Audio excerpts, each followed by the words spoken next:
नमस्कार श्रोताओं। आज हम स्पोकन इंग्लिश सीखने की शुरुआत पर चर्चा करेंगे। अक्सर शुरुआत में सबसे बड़ी समस्या क्या होती है? शुरुआती स्तर पर सबसे बड़ी चुनौती आत्मविश्वास की कमी और सही उच्चारण होता है। बहुत से विद्यार्थी सोचते हैं कि गलती करने पर लोग उनका मजाक उड़ाएंगे, जिससे वे बोलने से घबराते हैं। ये एक सामान्य डर है, लेकिन क्या अंग्रेजी बोलना सीखने के लिए रोजाना अभ्यास के अलावा कोई और रणनीति भी मदद करती है? हाँ, बिल्कुल।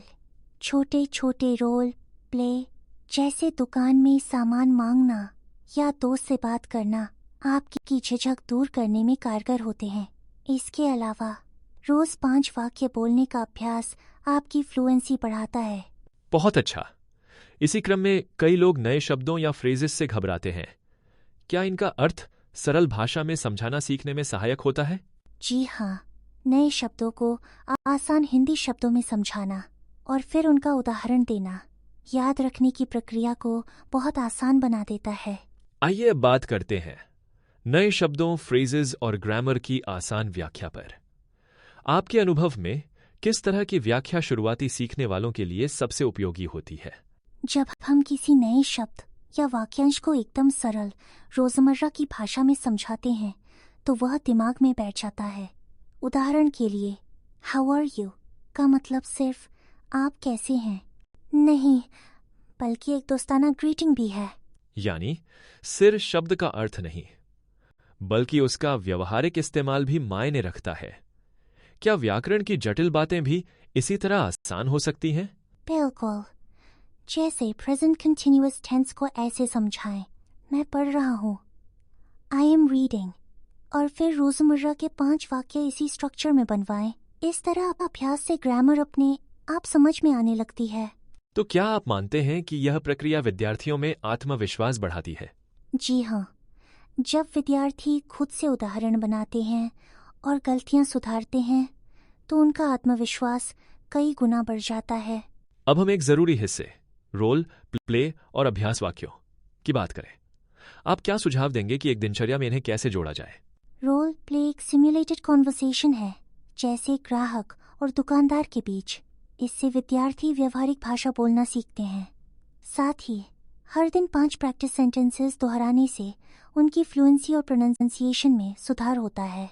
अगर हम बात करें फॉलो अप क्वेश्चंस की, तो क्या ये बातचीत की आदत डालने में मदद करते हैं? एकदम सही। फॉलो अप क्वेश्चंस जैसे what did you do yesterday या tell me about your family विद्यार्थियों को अपने विचार अंग्रेजी में व्यक्त करने के लिए प्रेरित करते हैं, जिससे वे सोचकर जवाब देना सीखते हैं। अगर विद्यार्थी जवाब देते समय गलतियां करते हैं तो उन्हें जेंटली करेक्ट करने का सही तरीका क्या है? सर्वश्रेष्ठ तरीका है, पहले उनकी कोशिश की सराहना करें, फिर सही वाक्य उदाहरण देकर समझाएं। जैसे you say I goes to school, try I go to school. इससे वे सीखने के लिए मोटिवेट रहते हैं। अब बात करते हैं शुरुआती से उन्नत स्तर तक की यात्रा की। जैसे जैसे विद्यार्थी बेहतर होते जाते हैं, उनकी अभ्यास शैली कैसे बदलनी चाहिए?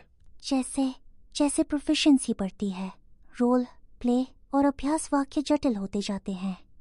उदाहरण के लिए, एडवांस लर्नर्स के लिए 5 अलग चांस वाली कॉन्वर्सेशंस, जैसे इंटरव्यू या बहस की भूमिका निभाना। क्या एडवांस्ड स्तर पर ग्रामर और वोकैबुलरी की टीचिंग अप्रोच भी बदलती है? बिल्कुल।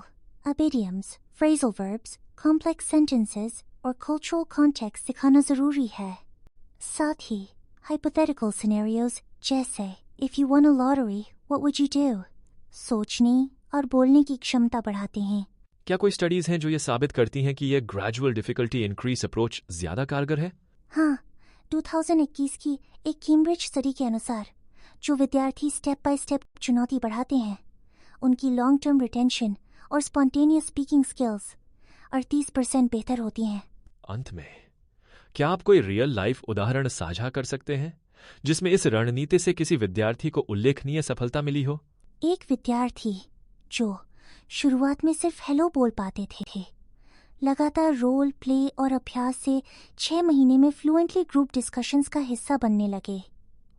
यह दिखाता है कि सही रणनीति से हर कोई प्रोफिशिएंट स्पीकर बन सकता है।